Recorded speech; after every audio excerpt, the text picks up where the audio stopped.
శివుడు నిజంగా ఉన్నాడు అని చెప్పే 3 నమ్మలేని నిజాలు. 1. శివుడి నివాసంగా చెప్పుకునే ఆ పవిత్రమైన కైలాసం.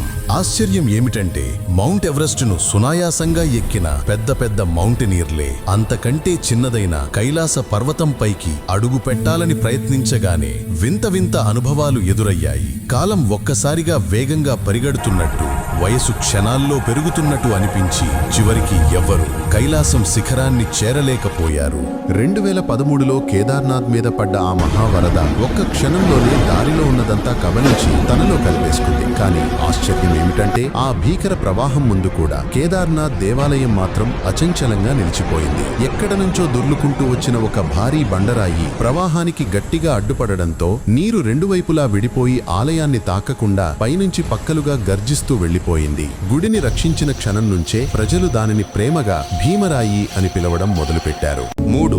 బిజిలీ మహాదేవాలయంలో ప్రతి 12 ఏళ్లకోసారి పిడుగు నేరుగా శివలింగం పైనే పడుతుంది. ఒకసారి పడడంతో అది ముక్కలైపోతుంది. అప్పుడు అక్కడి పూజారి వరిపిండి వెన్న కలిపి నిదానంగా అతికిస్తాడు. ఆశ్చర్యం ఏమిటంటే కొన్ని నెలల్లో ఆ గీత కూడా కనబడకుండా పూర్తిగా కలిసిపోతుంది. అందుకే ఈ స్థలాన్ని శివుడు స్వయంగా నివసించే ప్రదేశంగా పెద్దలు చెబుతూ ఉంటారు. మరొక అద్భుతమైన కథతో త్వరలో కలుస్తాం. అప్పటి వరకు సబ్స్క్రైబ్ చేసి ఉండండి.